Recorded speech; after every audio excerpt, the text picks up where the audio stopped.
الفاتحة والقبول من تمام الرسول إلى حضرة سيدنا الرسول محمد صلى الله عليه وآله وصحبه وسلم ثم إلى حضرات جميع إخوانه من الأنبياء والمرسلين والأولياء الصالحين من مشارق الأرض ومغاربها ثم إلى حضرة جميع الأوطان ثم إلى حبيبنا سنك يغفر لهم يرحمهم ويعلي درجاتهم في الجنة ونعيد علينا من بركاتهم تعليم التذكر تذكير النفع والانتفاع والإفادة والاستفادة والحث على التمسك بكتاب الله وسنة رسول الله. يا الله يا رب يا غوث يا أكرم الأكرمين ويا خير الناصرين شنو طيب العالمين إلى حضرة النبي المصطفى محمد صلى الله عليه وآله وصحبه وسلم. الفاتحة.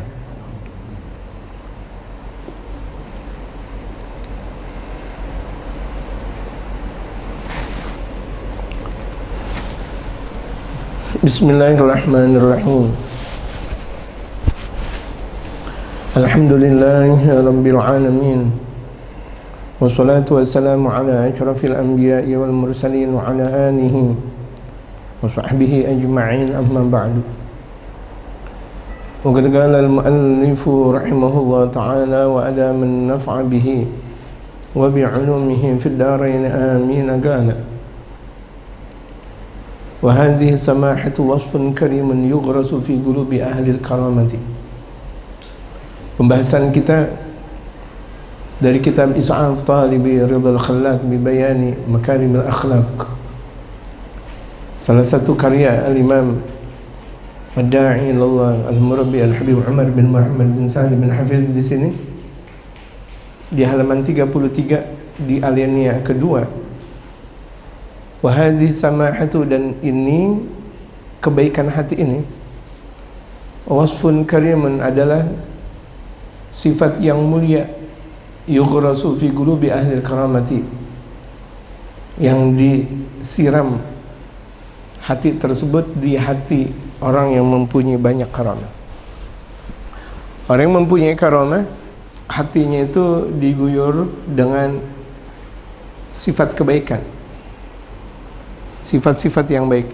Jadi selalu ketika tampil dari ucapan-ucapan yang baik, ketika tampil dari pandangan-pandangan yang baik, kalau pendengaran-pendengaran yang baik, hati apalagi, karena itu adalah madar kulli sa'adah, peredaran di setiap kebahagiaan itu adalah hati.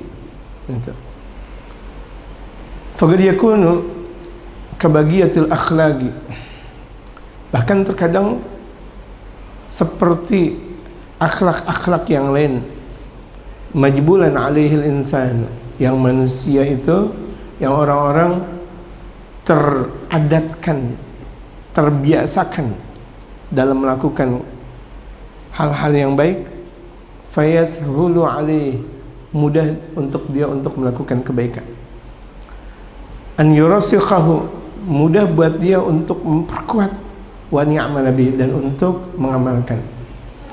Orang yang dapat hidayah dari Allah, dia mampu untuk melakukan amal-amal yang mulia, mampu, dan dengan mudahnya, bukan cuma sekadar mampu, mudah untuk melakukan amal-amalan yang mulia, tidak dengan satu keterpaksaan.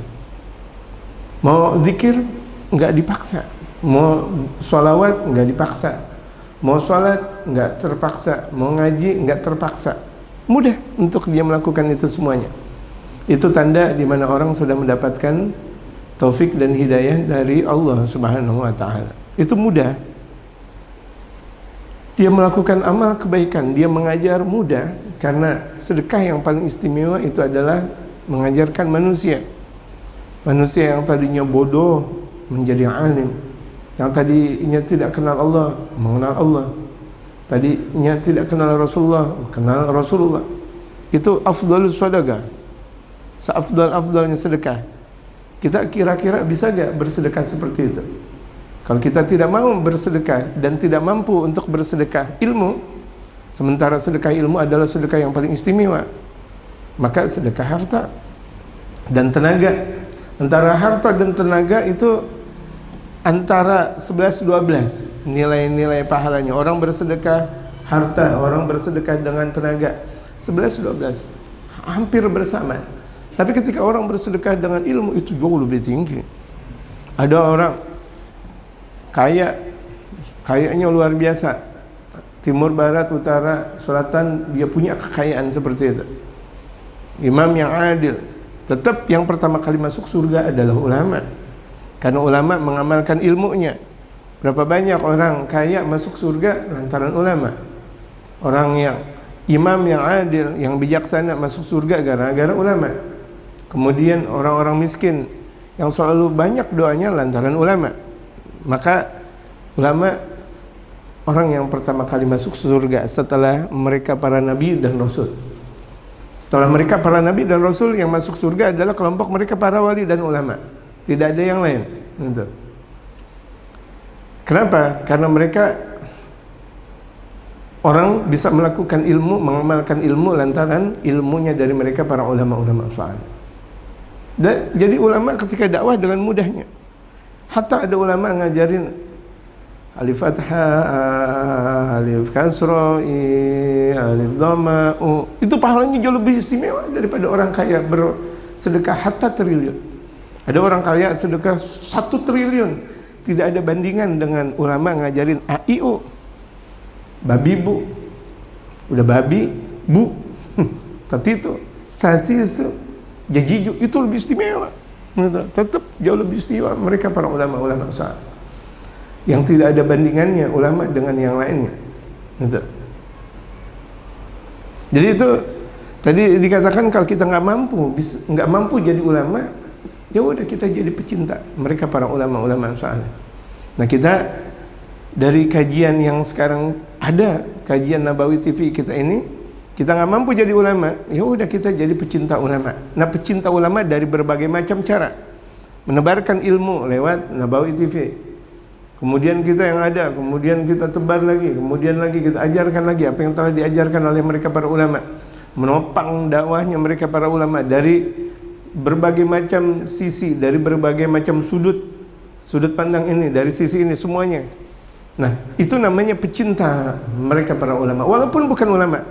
Tapi ketika pecinta mereka para ulama, sama insyaallah Allah Subhanahu wa taala berikan anugerah besar kepada mereka. Amin. Ya Rabbal Alamin. Jadi sebagian manusia itu, sebagian orang mau melakukan kebaikan dengan mudahnya. Ada sebagian lagi melakukan kebaikan dengan susahnya. Ada yang mudah, ada yang susah. Orang yang sudah dapat taufik dan hidayah mudah melakukan ibadah. Ngaji mudah, zikir mudah, sedekah mudah. Kalau udah ngaji aja mudah, bagaimana mau sedekah? Kalau ngaji jauh lebih istimewa daripada sedekah. Ngaji jauh lebih istimewa daripada sedekah, gitu. Itu tuh lihat, gitu. Orang kalau misalnya mau ngaji, mau zikir, mudah, apalagi urusan-urusan yang lainnya. Itu tanda taufik dan hidayah. Tapi kalau misalnya ada orang mau melakukan ibadah dengan banyak pemikiran, kalau ngaji, ya duit lagi, cuma sekadar sebegininya lagi. Kalau saya ngaji, besok nggak jadi beli kopi. Pikiran panjang yang tidak perlu untuk dipanjang-panjangin sebenarnya. Ya, kalau misalnya saya ngaji besok nggak bisa beli beras.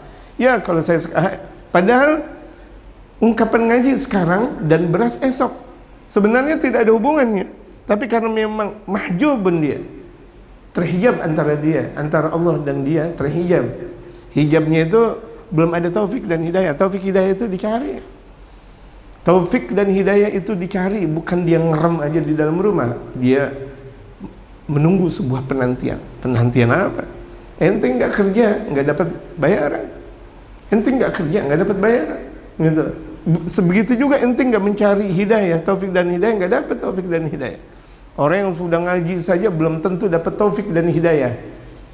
Orang yang udah ngaji, yang belum istiqamah, belum tentu dapat taufik dan hidayah, apalagi yang tidak ngaji. Seperti orang yang salat, apakah pasti bakal masuk ke dalam surga? Tapi kalau orang yang salat sebagaimana dalam firman Allah, fawailul lil musallin, celaka buat orang salat. Salat yang bagaimana? Alladzina hum an salatihim sahun, yang salatnya itu terkadang di luar waktu. Sengaja-ngaja dia salat di luar waktu. Di luar waktu salat. Astagfirullahaladzim. Jadi Mudah-mudahan Allah jadikan kita di antara orang yang mudah untuk melakukan ibadah. Wa qad yakunu wa huwal ghalibu anna al-insana yujbalu 'ala al-'ajalati was-sur'ati wasy-syiddati fi tarhil umur. Terkadang umumnya manusia itu diberikan adat buru-buru, keterburu-buruan. Dahsyat di genap urusan, setiap urusan dia maunya buru-buru. Mau buru-buru. Al-ajalah minasyaitan wa ta'anni minar rahman, dalam sabda Rasulullah. Al-ajalah minasyaitan, al-ajalah minasyaitan. Buru-buru itu diantara perkara setan. Wa ta'anni minar rahman, dan santai, artinya santai tapi pasti dari Allah Subhanahu wa taala yang Maha Pengasih. Makanya banyak ulama-ulama memberikan kesan kepada anaknya, ya bani atau ya bunayya ta'annu wa la ta'jalu fa innal ajula minasyaitani. Wahai anak-anakku, perlahan engkau belajar, jangan buru-buru. Jangan kita mau belajar setahun 2 tahun mau jadi ulama, itu namanya buru-buru. Ya, baru setahun 2 tahun mau jadi ulama. Mau setahun 2 tahun, mau 3 tahun, 4 tahun, mau 5 tahun mau jadi dai. Buru-buru namanya. Instan namanya. Yang namanya ngaji, penghususan terus belajar dan belajar. Kalau nanti pada akhirnya Allah tampilkan kita tampil. Enggak bagaimana. Jangan buru-buru tampil, baru ilmunya dikit mau tampilnya banyak. Itu yang terjadi sekarang. Belajar enggak tapi ngajarnya banyak. Belajarnya enggak tapi ngajarnya di mana-mana. Akhirnya ilmu yang dia dapati dari media cetak atau media yang tidak dicetak-cetak. Akhirnya kalau dia begitu jadinya final ajulah minasyaitan. Maka sesungguhnya keterburu-buruan itu datang dari setan. Orang sholat buru-buru, Allahu Akbar, enggak diterima mal. Orang salat ala miqdari khusyu'ihi. Orang salat menurut kadar khusyuknya dia kepada Allah. Bisa dia khusyuk 100%, ya khusyuk. Ada 90%, 80%, 70%. La khasha'a hadzal 'abd la khasha'atil jawarih. Ada dalam salah satu sabda Rasulullah, "Law khasha'a ala hadzal insan, la khasha'atil jawarih." Andaikan orang ini nih khusyuk, maka seluruh anggota tubuhnya bakal menjadi tenang. Allahu Akbar. Tenang dia. Jadi di antara tanda khusyuk, dia mempunyai anggota tubuh tenang. Seperti orang hidup tenang, enggak gerapak-gerupuk. Seafdal-afdalnya manusia para nabi dan rasul. Seistimewa-istimewanya manusia para nabi dan rasul. Di bawahnya mereka para wali dan para ulama. Itu para wali dan para ulama fitnahnya gede, besar. Masalahnya besar, enggak seperti kita. Kita paling masalah kerjaan, betul enggak? Masalah rumah tangga, betul? Atau mungkin sedikit masalah tetangga. Tapi ulama yang mereka urus umat Nabi Muhammad SAW banyak sekali. Umat Nabi Muhammad SAW bisa berbentuk manusia, bisa berbentuk jin, bisa berbentuk yang lain. Bahkan Nabi Muhammad diutus untuk seluruh alam. Kalau disebut dengan seluruh alam berarti tumbuh-tumbuhan, hewan, semuanya. Itu mereka para ulama tugasnya. Kita baru cuma sekedar dapat masalah dikit, aduh, berat banget masalah. Berat apa? Sementara mereka para ulama setiap waktu, tapi mereka kuat. Ayo, bismillah. Gitu. Sebaik-baik orang yang punya banyak masalah tapi bisa ditanggung. Tapi seburuk-buruk orang dapat satu masalah, waduh, satu RT kenal semuanya, satu RW kenal semuanya. Nanti nggak punya duit ya? Iya. Kenapa? Ketahuan. Kenapa? Ketahuan. Iya, pokoknya ente ketahuan kalau nggak punya duit. Astagfirullah. Kasian banget. Jadi sebagian orang tuh tadi dikatakan oleh Habib Umar, ketika melakukan sesuatu tergesa-gesa, tidak ada bagusnya. Tergesa-gesa, lihat. Mau melakukan sesuatu kalau udah tergesa-gesa tidak ada pernah enaknya. Ada orang bikin adonan kue, kalau tergesa-gesa nggak enak. Coba kita bikin adonan kue. Tuh adonan kue, misalnya kue terigu misal, campur garam dikit, ada pakai gula merah, di situ dicampur dengan apa? Temennya nangka apa? Cibudak, kayak air, oh dua enak, asik, itu dipegang, di apa namanya pijat-pijat lagi, jangan sampai dengerin musik, nenet, jangan yang kayak gitu, ya udah adonin aja enak, santai digoreng, masya Allah. Ketika kita goreng tuh adonan cipedak, terkadang 1 RT kebauan, 1 RT kebauan, makanya kalau kita punya adonan cipedak kasih juga tetangga, dikit. 5 ke, 6 ke, 7, kasih. Kesian, masa dikasih keciumanannya doang, itu baunya doang. Nah, itu kan ketika kita bikin enak, pelan-pelan enak. Coba kita buru-buru. Masya Allah.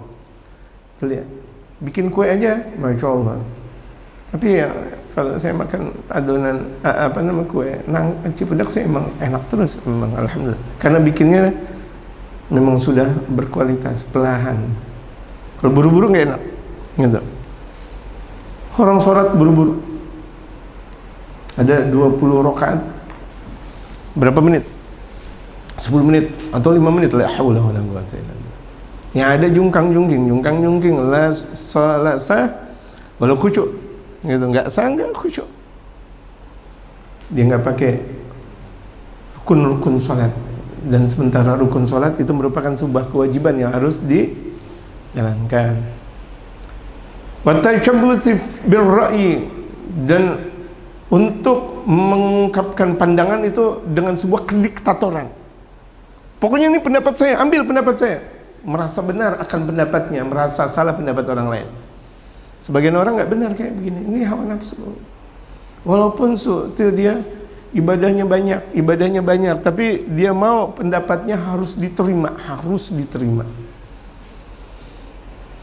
Tingkah lakunya harus dijadikan panutan. Sementara dia siapa? Hatinya tidak benar, akhlaknya tidak benar, kok dijadikan panutan? Wa iradatu an takuna al-umuru ala muqtada muradih wa hawa. Dan dia berkehendak agar urusan-urusan itu menurut hukum kehendak dia dan hawa nafsunya. Orang-orang harus taat sama dia, orang-orang harus patuh sama dia. Siapa dia? Harus taat sama saya, harus patuh sama saya. Siapa kita? Kita yang setiap hari sholat subuh kesiangan, kita yang nggak pernah sholat tahajud. Oh, kita mengharap orang-orang takluk sama kita. Kita mengharap orang-orang taat sama kita. Malu diri kita. Malu diri kita. Kalau kita mau lihat siapa kita lihat CCTV kehidupan kita, Allahu Akbar. Ya, yang kalau misalnya kita ngaji biar kelihatan orang, kita mau sholat biar kelihatan orang, kita zikir mau kelihatan orang, kita sedekah mau kelihatan orang. Terus kita mau agar orang-orang pada takluk sama kita, akan lucu. Sementara ucapan, tingkah laku kita semuanya karena manusia, bukan karena Allah Subhanahu wa taala. Wa hadza tas'abu alaihi samaha. Yang orang-orang model seperti ini susah untuk melakukan kebaikan, susah. Orang yang kalau misalnya dia melakukan kebaikan karena manusia, susah melakukan kebaikan. Andikan dia melakukan kebaikan dipaksa. Ayo haji, udah dipaksa baru dia berangkat haji. Ayo umrah, udah dipaksa. Ayo ngaji, kalau udah dipaksa.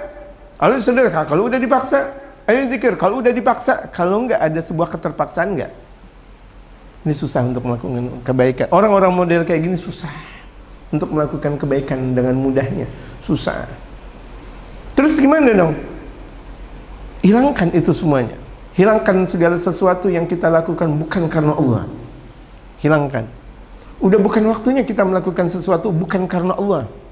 Apakah kita mau amal yang sudah kita lakukan kemudian dihancurkan oleh Allah, kemudian pada akhirnya tidak ada manfaat zahir dan batin dunia dan akhirat? Capek, kenapa? Allah nanti bakal berkata kepada kita, engkau melakukan bukan karena aku. Amil ta'laysa li ajli, engkau melakukan sesuatu bukan karena aku. Engkau kan melakukan sesuatu karena dunia yang kau bakal dapat. Engkau melakukan sesuatu untuk karena harta, tahta, wanita. Ambil harta, dunia kecil di sisi Allah. Allah ketika menciptakan dunia, dari mulai Allah ciptakan dunia Sampai berikutnya Allah nggak pandang dunia, saking hinanya dunia. Lamma khalaqallahu subhanahu wa ta'ala dunia, tatkala Allah menciptakan dunia, sampai berikutnya Allah nggak mau pandang dunia, saking hinanya dunia. Hinanya dunia, ya harta, tahta, wanita, sehebat apapun yang kita dapat, walaupun orang udah mendapatkan dunia beserta isinya semuanya, lau kana dunya wa ma fiha, lau kana lahu dunya wa ma fiha, andaikan dia mempunyai dunia beserta isinya, dunia beserta isinya, 5 benua dia miliki, benua Asia. Kenapa benua Asia? Karena Nabi Muhammad ada di benua Asia, di negeri Arab, dan saya juga ada di negeri Asia, makanya nomor 1 saya sebut. Kemudian dunia Ethiopia, Afrika, benua maksudnya, benua Afrika. Kemudian Eropa, Amerika, dan Australia. Dia mempunyai itu 5 benua beserta isi-isinya, dibanding dengan apa? Dengan lalat, bukan lalatnya. Apanya? Bukan 2 sayap, tapi setengah sayap yang ada. Setengah sayap lalat. Kita pernah dengar gak? Ada orang jual kalau misalnya di pagi hari, laler, pak, astagfirullah. Pernah gak? Atau di mal-mal kita dengar, atau di mana tempat jual-jualan, yang ada adalah daging, cincang, daging enak, pak, boleh pak, ini sayap laler, moga sayap laler. Apaan ente bilang? Ente mau jual sayap laler gitu. Tuh andaikan kita mendapatkan dunia beserta isinya, tak sebanding dengan sayap lalat dalam sabda Rasulullah. Tak sebanding dengan sayap dan setengah sayap lalat. Hatta dia sebagai pemimpin besar di alam dunia ini, sebagai pemimpin yang sangat besar di alam dunia, bagaikan dia mendapatkan sepotong sayap lalat. Itulah dunia. Ada kemudian hilang. Tapi kalau akhirat, ada kemudian abadi. Maka ilmu yang sudah kita keluarkan dengan ikhlas, harta yang sudah kita keluarkan dengan ikhlas, itu bakal menjadi abadi. Jadi ilmu yang tidak kita keluarkan, harta yang tidak dikeluarkan, bakal hilang. Bakal hilang. Fana, dan sifat fana adalah hancur dan hilang, berkeping-keping, tiada arti nanti di sisi Allah Subhanahu wa ta'ala. Allah mudahkan kita untuk melakukan kebaikan, insyaallah. Ayo dari sekarang, kalau kita mampu untuk melakukan kebaikan, ada orang tersenyum mesra dan tersenyum paksa. Senyum mesra enak, nggak gimana-gimana dia tersenyum, masya Allah enak, nggak ada keterpaksaan, enak, masya Allah enak, luar biasa. Itu mereka para ulama-ulama soalnya itu kalau misalnya ngomong enak, makanya obrolan mereka walaupun apa namanya santai, santun, masuk ke dalam hati. Terkadang kita mendengarkan penceramah, masya Allah, dia membabi buta, capek berjam-jam, nggak masuk ke dalam hati. Kenapa? Karena tidak didasari dengan kelembutan hati, as-samahah, kebaikan hati. Orang yang melakukan kebaikan hati walaupun sedikit, manfaatnya besar. Syekh Abdul Qadir Al-Jailani, satu waktu beliau dakwah dengan bahasa Irak asli. Ketika itu satu masjid semuanya nangis. Padahal ketika itu Syekh Abdul Qadir Al-Jailani berbicara dengan bahasa Arab daerah, enggak seperti bahasa Arab fasih atau seperti bahasa Indonesia yang dengan kefasihan seperti kaum doktoral yang berbicara seperti itu. Tidak, santai. Dengan santainya orang nangis, masya Allah.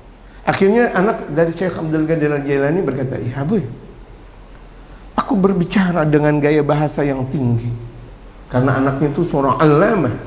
Anak dari Syekh Abdul Qadir Al-Jailani seorang allamah, alim besar.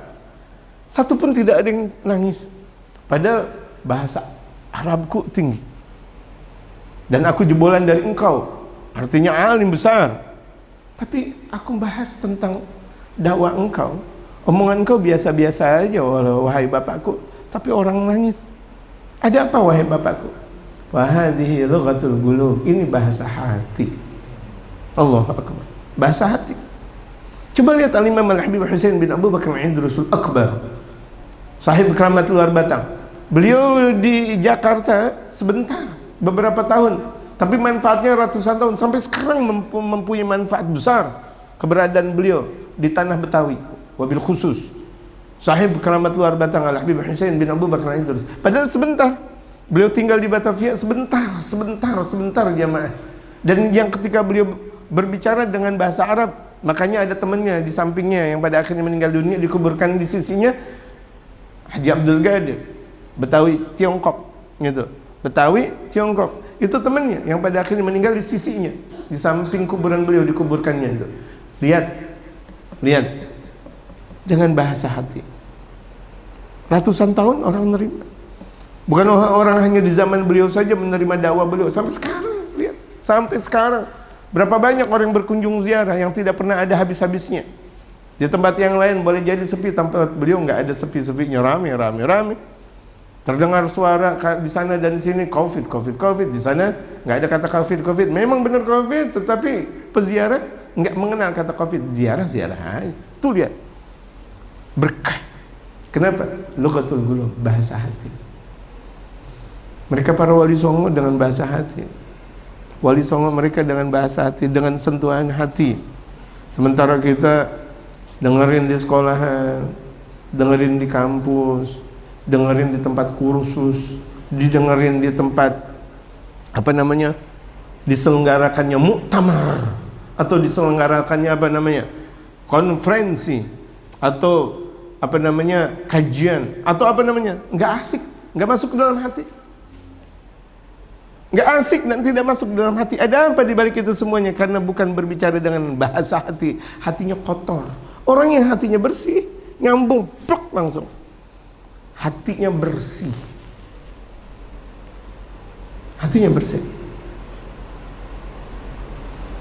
Habib Abdul Qadir bin Ahmad, ceramah-ceramah beliau sudah puluhan tahun yang lalu.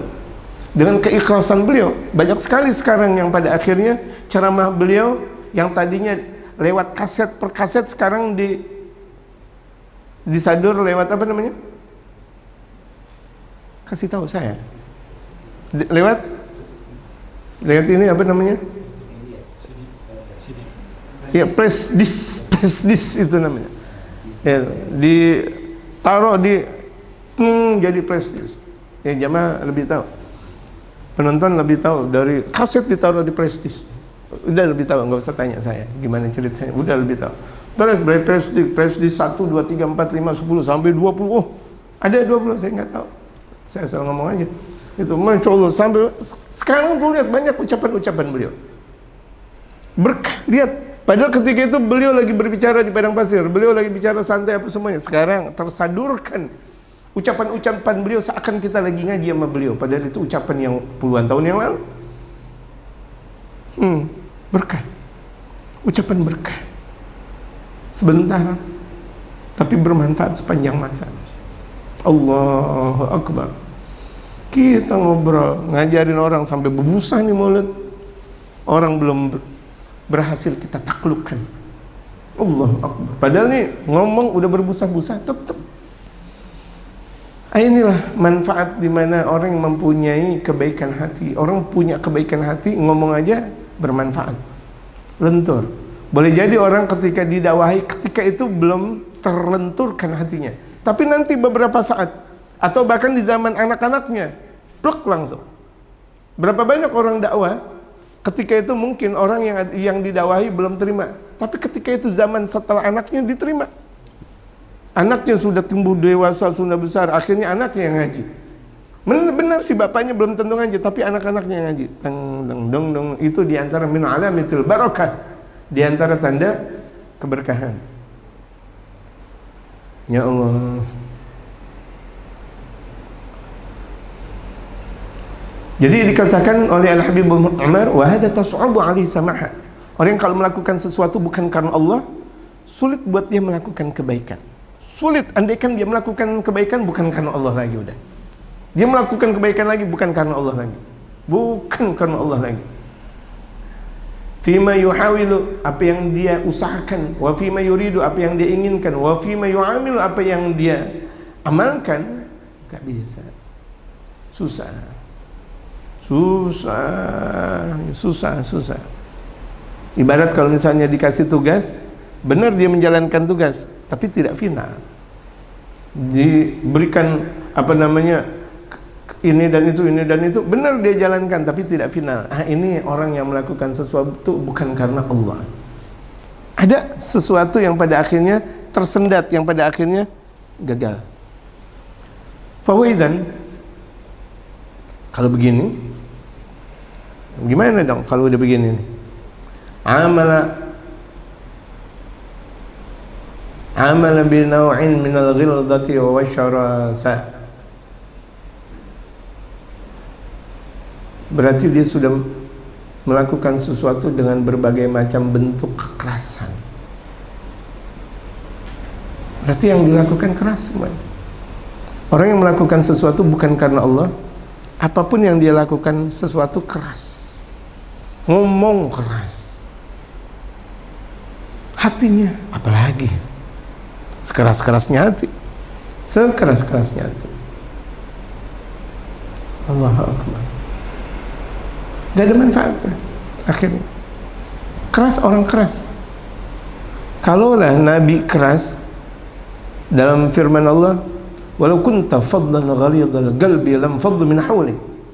Walau kunta ya Rasulullah, andaikan engkau ya Rasulullah, walau kunta fadlan ghalidhal qalbi, keras dan mau menang dengan sendiri dan keras, lam faddu min hawlik, mereka bakal lari daripada engkau, mereka lari dari engkau ya Rasulullah. Tapi Rasulullah lembut, rahmatan lil alamin, sentuhan kasih sayang kepada alam. Akhirnya semuanya ikut akan ajaran baginda Rasul Muhammad sallallahu alaihi wasallam, bukan cuma sekedar manusia dan jin saja, bukan cuma sekedar manusia, jin dan malaikat, semua alam, binatangnya, hewan-hewannya. Bahkan kita lihat sejarah di mana batu menangis, kita lihat sejarah di mana tanah merindukan Rasulullah, kemudian kayu merindukan Rasulullah sallallahu alaihi wasallam. Kayu benda mati, batu benda mati rindu dengan Rasulullah. Kalau kita tidak rindu dengan Rasulullah, lebih mati daripada benda mati, lebih keras daripada batu. Kalau batu saja bisa merindukan Rasulullah, batu jamaah, batu besar. Kita lihat di Palestina, mudah-mudahan Allah jaga Palestina dari serbuan Yahudi, Nasrani dan orang-orang yang benci kepada kaum muslimin. Allah jaga Palestina dan Allah kuatkan orang-orang Palestina, dan Allah jaga Palestina, Allah jaga Baitul Maqdis zahir dan batin sampai kelak nanti di akhir dunia ini, amin ya rabbal alamin. Itu lihat batu Sahrah namanya. Itu ketika baginda Rasulullah Mi'raj, batu ikut berbarengan dengan pantatnya baginda Rasul Muhammad sallallahu alaihi wasallam. Tapi kan tidak mungkin ketika itu, karena ada yang namanya kendaraan Rasulullah yang disebut dengan domba, burak, domba. Itu dapat cerita dari mana? Burak disebut dengan burak karena memang perjalanannya itu kalbarak, seperti kilat, bahkan kalbargil khatif, seperti kilat yang menyambar plak dengan cepatnya. Burak disebut kendaraannya. Kalau misalnya dalam batu berarti nggak ada burak, sementara burak sudah tersiapkan oleh Allah Subhanahu wa taala lewat malaikat Jibril dan Mikailnya, dari mulai Masjidil Haram terus dan sebagainya sampai ke Palestina. Ketika itu baginda Rasulullah berada di atas batu besar, diizinkan oleh Allah untuk langsung menghadap ke hadirat Allah. Mi'raj, batu ikut. La ya Sarah, jangan nangis batu, aku ikut engkau ya Rasulullah. Ana tabi', aku mau ikut. Ana tabi' ya Rasulullah, aku mau ikut ya Rasulullah. Batu besar dijanjikan oleh Rasulullah berada di dalam surga kelak dengan Rasulullah, akhirnya diam. Makanya batu tersebut sampai saat ini la ke atas wala ke bawah, nggak naik ke atas nggak ke bawah, jadi itu di bawahnya ada. Jadi itu ngambang, yang disebut dengan batu ngambang. Itu masya Allah, itu batu ngambang. Adakah sampai sekarang? Yang seharusnya keimanan kita harus jauh lebih kuat lagi mendengarkan pengajian yang sekarang kita dengarkan, gitu. Dan itu nggak pakai tedeng aling-aling, silakan. Jamaah mau ke Palestina sampai sekarang batunya ada, tidak dibelah, tidak dirusak, sampai ada ngambang nggak ke atas, nggak ke bawah. Andaikan kita nyongok ke bawah, memang apa namanya, memang bolong, memang ada udara, nyongok ke bawah. Apa artinya nyongok? Lihat ke bawah. Gitu. Kalau nggak ngerti nyongok, itu bahasa. Memang sewaktu-waktu harus ditampilkan. Ya, nyongok itu bahasa. Karena kita berada di ibu kota, dan bahasa ibu kota perlu untuk ditampilkan sewaktu-waktu. Gitu. Kalau disebut what is the meaning nyongok, nyongok itu ngelihat. Gitu. Nyongok ke bawah. Oh gitu. Ya Allah. Kosong nggak ada apa-apa. Dilihat kayak gitu. Masya Allah. Siapa yang menggerakkan? Al-Muharrik huwa Allah. Yang maha menggerakkan adalah Allah. Sudah 1400 tahun yang lalu. Gak pakai topangan, gak pakai semen, gak pakai batu di bawahnya. Allahu Akbar. Itu batunya luar biasa besar. Dan gak kemana-mana, nggak ketiup angin melayang ke sana dan ke sini, tetap di situ. Pikir kita dengan keimanan kita, jamaah. Pemirsa yang dirahmati oleh Allah, pikir dengan akal cerdasnya kita. Apakah itu buatan manusia? Tidak ada. Buatan manusia bakal hancur. Sehebat apapun orang mempunyai karya tersendiri dalam karya mobil misalnya, mobil ini dan itu, misal di zamannya terkenal, besok beda lagi. Mobil yang lain lagi, dengan merek yang lain lagi, dengan bentuk yang lain lagi, gitu. Tapi itulah kehendak Allah Subhanahu wa ta'ala, abadi, sarmadan, abada. Li'annahu yuridu tahqiqal amril muradi li nafsihi. Karena orang yang melakukan sesuatu bukan karena Allah, dia mau melakukan sesuatu, merealisasikan segala sesuatu yang dia mau, bukan karena Allah. Dia dakwah karena dia. Oh, pokoknya orang-orang harus ngaji sama saya. La ilaha illallah. Nabi nggak kayak gitu. Nabi SAW dakwah. Wa ma 'alaina illal balagh. Benar. Tidaklah kewajiban kami kecuali untuk menyampaikan dakwah. Diterima, alhamdulillah. Nggak diterima, nggak ada masalah. Tapi ketika engkau nggak terima, urusan kau dengan Allah. Nabi Muhammad berdakwah. Keluarganya Nabi Muhammad berdakwah. Sahabat Nabi Muhammad berdakwah. Mereka para aulia, para ulama berdakwah. Nggak diterima, urusan mereka dengan Allah. Adab Allah bakal diberikan kepada orang yang tidak menerima dakwah yang saleh. Jadi kewajiban ulama dakwah dengan maksimalnya, dakwah dengan maksimal. Bukan cuma sekedar dakwah lagi dakwah. Maksimal luar biasa. Bahkan mereka jadikan mereka para ulama saleh, guru-guru kita, bahkan badannya adalah wakaf untuk Allah Subhanahu wa ta'ala. Wakaf. Di mana tidak kenal tidur, tidak kenal istirahat, mereka semuanya untuk Allah Subhanahu wa ta'ala. Tapi tetap saja terkadang ulama-ulama dipersalahkan. Ya, ulama-ulama dipersalahkan, ulama-ulama dilihat dengan sebelah mata. Bahkan terkadang ulama-ulama disuruh bagaikan budak belian. Naudzubillah min dzalik. Posisi ulama jauh lebih tinggi daripada posisi presiden. Lebih tinggi daripada posisi presiden. Andaikan ada yang lebih tinggi daripada presiden, maka ulama jauh lebih tinggi daripada posisi itu semuanya. Gitu. Jadi nggak boleh ulama di bawah mereka, ulama di atas mereka. Ulama di atas mereka. Orang yang mengagungkan ulama, mau pejabat, mau rakyat bakal beruntung. Tapi orang yang menghina ulama, mau pejabat, mau rakyat bakal buntung. Hukum pasti, cepat atau lambat. Tapi umumnya cepat, mereka bakal buntung. Yang benci dengan mereka para ulama soal. Pantaskan mereka para ulama di hati kita, di atas kepala kita, di atas kepala kita. Jadi jangan sekali-kali kita mau melakukan sesuatu menurut kehendak kita. Orang yang dakwah menurut kehendak dia sendiri nggak hasil. Coba aja lihat. Orang dakwah menurut maunya dia, orang ngajar ngaji menurut maunya dia, orang membuat kebaikan menurut maunya dia, nggak hasil. Andaikan hasil, orang di hadapan dia saja kelihatan hasil, tapi di balik itu semuanya kosong, melompong. La manfa'ah wa la faidatalah. Nggak ada manfaat, nggak ada faedahnya. Kelihatannya doang ada, tetapi fata morgana. Fata morgana kelihatan ada, tetapi bentuknya, nyatanya, realnya itu tidak ada. Kelihatan ada, tapi nggak ada. Gitu. Orang yang melakukan sesuatu bukan karena Allah, tapi dia paksa.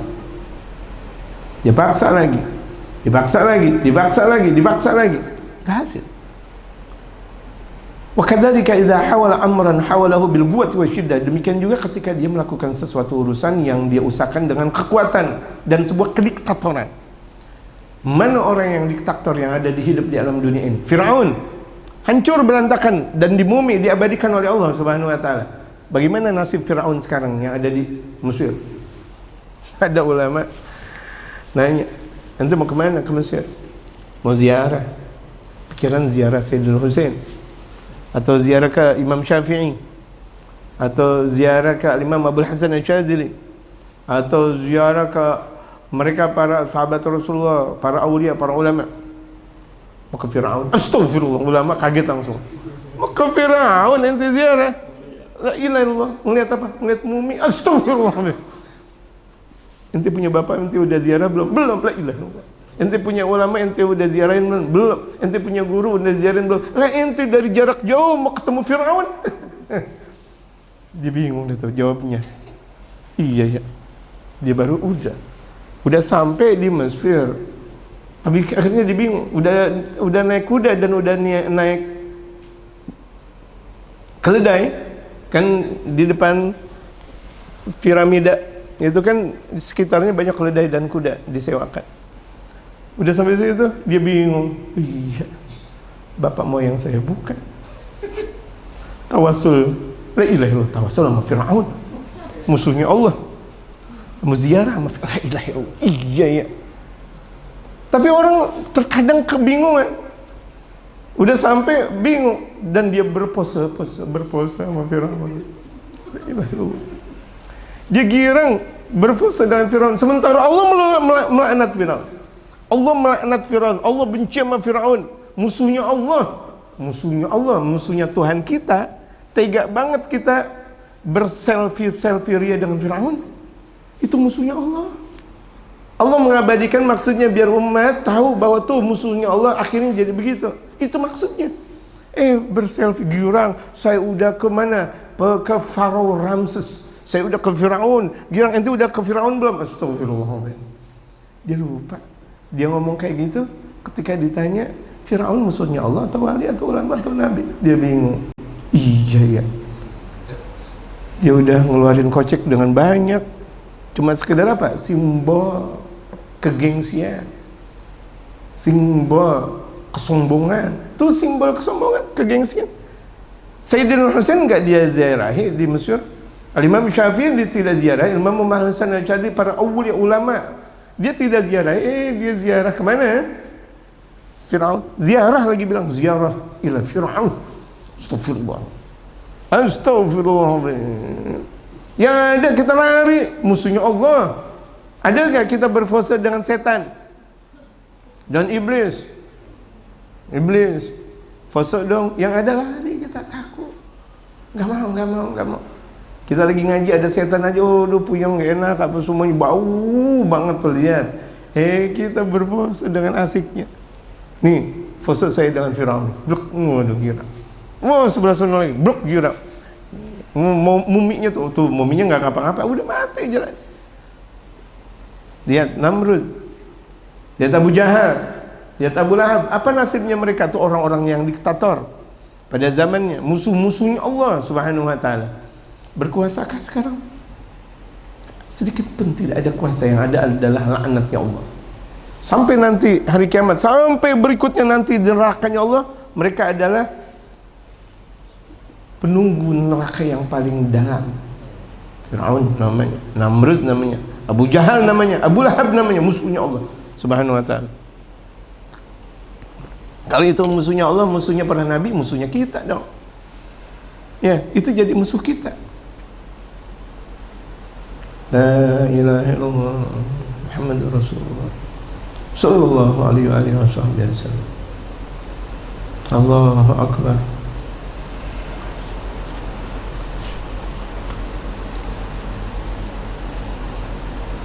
Ada kaum muslimin bergembira untuk masuk ke gereja, gembira, berfoto-foto. Dia belum pernah masuk Masjidil Haram, dia belum pernah masuk Masjid Nabawi. Tega dia berbangga-bangga di tempat ibadahnya mereka orang-orang kafir. Nauzubillah. Setelahnya ada Nabi Muhammad, ajaran Nabi Isa tidak berkembang dan tidak boleh berkembang dan tidak sah. Setelah Nabi Muhammad menjabat sebagai Nabi dan Rasul, ajaran Nabi Allah Isa sudah tidak berjalan lagi. Ajaran Buddha, Hindu, semuanya sudah tidak berjalan lagi. Yang ada adalah ajaran Nabi Muhammad, syariatul Islam, syariat Nabi besar Muhammad sallallahu alaihi wasallam. Yang lain sudah tidak berlaku. Inna ad-dina 'indallahil Islam.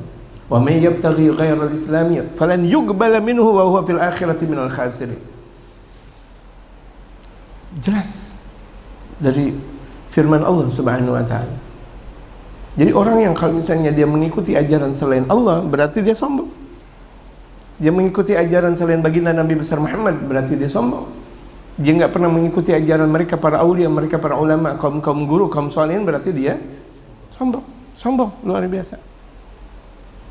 Nah, kesombongan tidak hasil kecuali dari perkara seperti perkara-perkara kecil. Ada orang disuruh kerja tukang getek,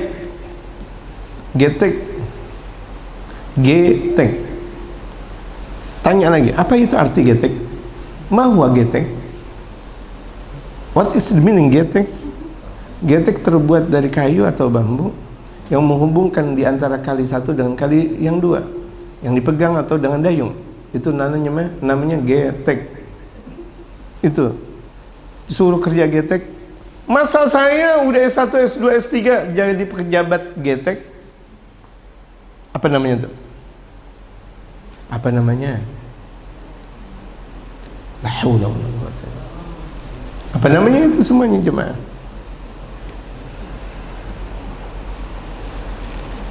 Di bawahnya sombong, tapi udah mendekati nilai kesombongan. Dia ngambil pendapatnya menurut dia hebat, gengsot. Kalau itu gengsot makanan Betawi enak. Kalau musim dingin pakai gengsot, dibikin pakai daun, itu gengsot. Ini gengsi. Itu bakal berpuncak ke dalam sebuah kesombongan, gengsi. Selagi murid disuruh sama guru, dia gengsi, sombong. Murid disuruh beli tahu bacem, guru, kenapa emang? Orang tua menyuruh anak apapun jalankan, sebagaimana guru menyuruh murid jalankan. Ketika ada kata-kata guru, seakan-akan guru saya udah jadi ustaz, saya udah jadi kiai, saya udah jadi pembesar. Di hadapan guru ente nggak ada pembesar, ente adalah murid. Di hadapan orang tua, anak adalah anak, nggak ada bagaimana dan bagaimana. Al-Habib Umar ketika di hadapan ibunya, beliau sering buka imamahnya. Kenapa? Di hadapan ibunya, beliau buka imamahnya dengan dengan peci yang biasa saja. Kenapa? Depan guru, depan ibunya, menjaga dan menjaga, tawadhu. Gitu. Kita merasa hebat di hadapan guru, kita merasa hebat di hadapan orang tua. Nggak ada manfaat. Jadi itu gengsi, awal kesombongan yang susah untuk diperbaiki. Karena memang kegengsian itu adalah penyakit yang pertama kali dilakukan oleh iblis. Iblis pertama kali mempunyai penyakit sombong, yang pada akhirnya masuk neraka, sombong. Orang yang tidak ikut aturan guru, sombong namanya. Orang yang tidak ikut aturan guru, sombong. Ziarah, ayo ziarah. Saya nggak punya duit, ikut aja emang. Emang guru minta duit sama ente? Ibarat. Saya nggak punya duit, guru malu-maluin, seakan guru minta duit sama ente. La haula wala quwwata illa billahil aliyyil azim. Ini lihat, kadang kita nggak pernah paham ucapan-ucapan seperti itu. Ayo ziarah, ikut ziarah. Misal. Ayo kita kesini. Seakan itu ucapan santai, tapi kemudian kita larutkan dengan maunya kita. Kita lihat isi dompet nggak punya. Guru, saya nggak punya duit. Kalau di kita guru dari dulu juga ente nggak punya duit. Hatta ente punya duit, ente bilang nggak punya duit. Tuh lihat, malu nggak kalau begitu? Padahal jalanin aja. Itu gengsi. Orang yang gengsi, ngaji puluhan tahun, ratusan tahun nggak hasil. Tapi orang yang ngaji sebentar tapi dia tidak gengsi hasil. Kenapa? Karena ketika ada orang gengsi, itu ada hawa nafsunya kuat dalam dirinya. Terbelenggu dengan hawa nafsu yang ada gengsi. Tuh lihat, hati-hati gengsi. Lihat musuh-musuhnya Allah Subhanahu wa taala yang pada gengsi pada akhirnya, lihat. Tidak pernah abadi di sisi Allah Subhanahu wa taala. Nasib mereka, lihat nasib mereka, lihat. Padahal Firaun udah hitam, kecil, pendek tuh jamaah. Tapi gede gengsinya. Firaun tuh udah kecil, kecil, kurus, pendek. Kalau lagi mau ceramah, di atasnya pakai bangku-bangkuan biar kelihatan tinggi. Rakyatku, padahal si kuntet. Kuntetnya kecil, pendek, kurus, hitam. Dalam bahasa kita, nah kecil, kurus, pendek, hidup ente, gitu. Hidup ente. Dan itu kan dalam sebuah kebahasaan. Itu tuh, tapi karena gengsinya tinggi, nggak mau nyembah Allah. Itu Firaun bilang, Ana rabbukumul a'la, aku adalah Tuhan kalian yang maha tinggi. Belaga.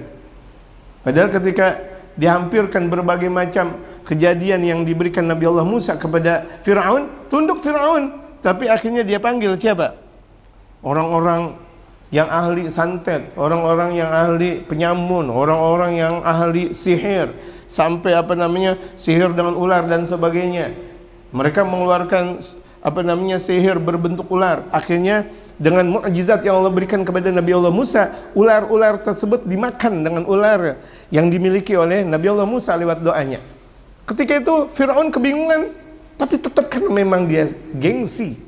Kenapa? Dianggap bahwa Nabi Allah Musa adalah anaknya. Memang benar, Nabi Allah Musa adalah anak angkatnya yang diurus oleh istrinya beliau yang tidak pernah disentuh. Dari mulai dikawinin sampai terus enggak disentuh, dipegang pun enggak. Siapa istrinya? Sayyidatuna Asiyah. Sayyidatuna Asiyah itu semenjak dikawinin sama Firaun enggak pernah disentuh. Jadi itu ketika Firaun masuk kamar, yang dijimai oleh Firaun itu adalah anjing. Allah berikan anjing yang menyerupakan Sayyidatuna Asiyah. Jadi yang dihubungkan itu anjing.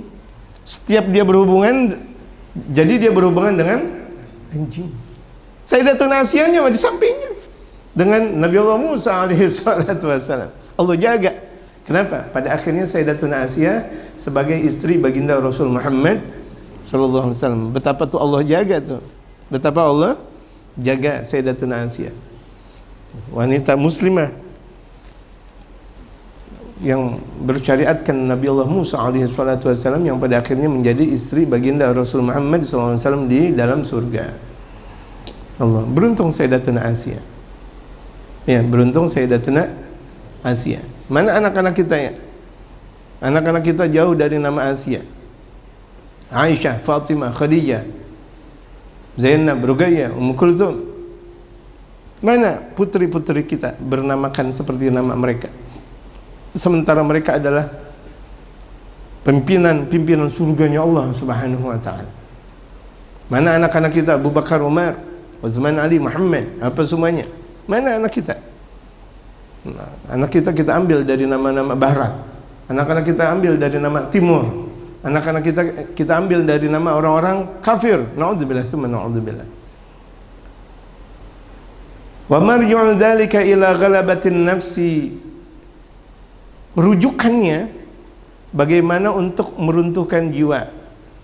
Makanya banyak sekali tuh ulama-ulama kedatangan murid yang pertama kali disuruh belajar, yang pertama kali disuruh kepada murid itu untuk bukan belajar. Bukan.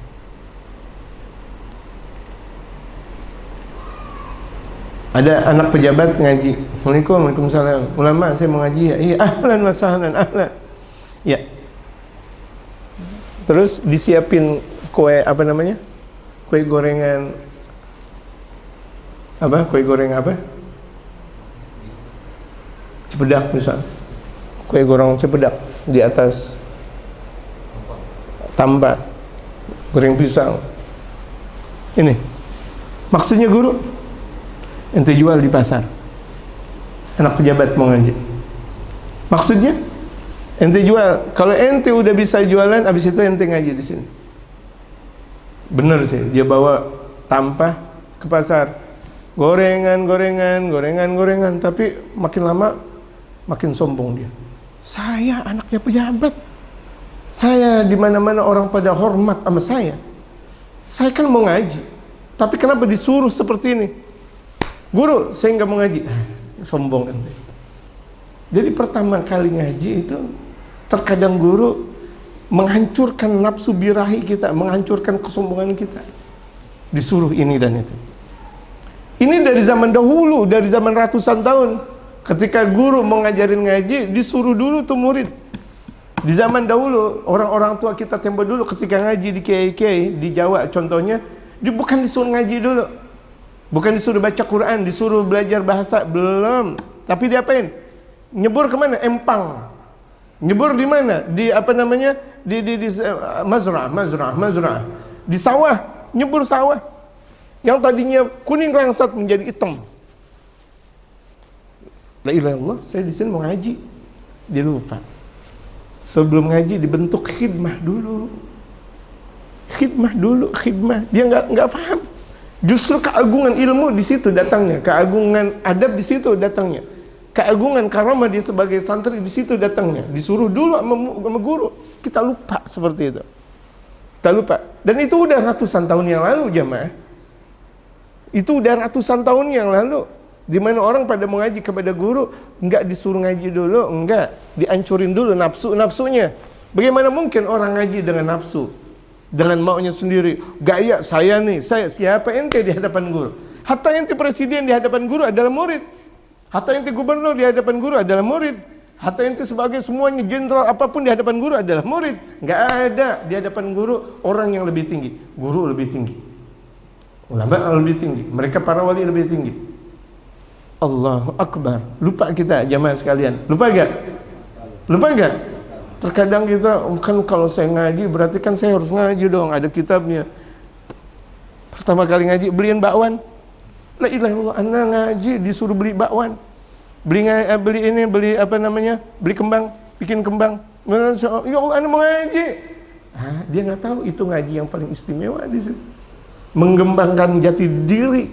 Orang mau mengembangkan jati diri ada sekolahnya. Sekolah jati diri namanya. Ini dijati dirikan oleh sang guru. Kita nggak pernah paham itu semuanya. Allahu Akbar. Man khadam gedam. Yang banyak mengabdi kepada guru, itu dia yang bakal tampil. Man khadam gedam. Hatta kulit kita berceceran, hancur berantakan, menggetar, tercabik-cabik kita demi guru kita.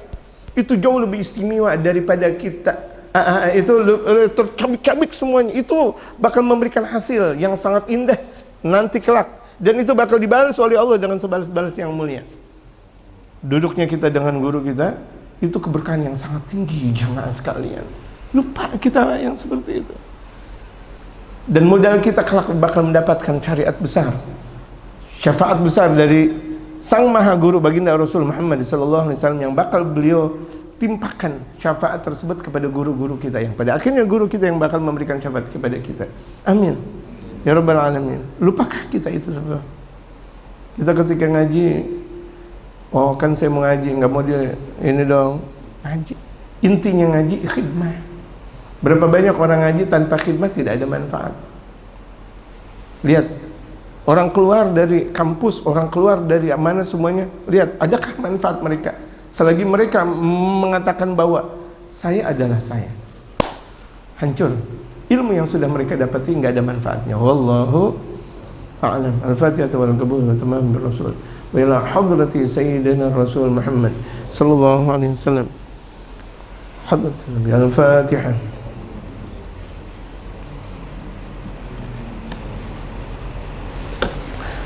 Alhamdulillah ghafuri lil 'abdi dzil ghururi wal farti fil umuri wa hamagatil huburi wa salatullah dawama wa salamuhu tamama ala man yaji imama wa li anbiya khitama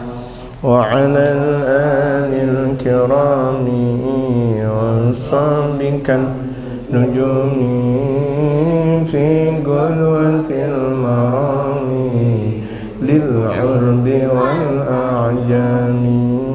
يا ربنا اعترفنا بأننا اغترفنا وإننا أسرفنا وعلى لظى أشرفنا، فتب علينا توبة تغسل كل واستر لنا العورات وآمن الروعات، واغفر لوالدينا ربي ومولودينا والأهل والإخوان وسائر الخلان وكل ذي محبة أو جيرة أو صحبة والمسلمين أجمع. آمين ربي أسمع فضلا وجودا منا لا باكتساب منا بالمصطفى الرسول نحظى بكل سول. صلى وسلم ربي عليه عد الحب وآله وصحبه عداد طش الصبح. والحمد لله في البدء والتنهي.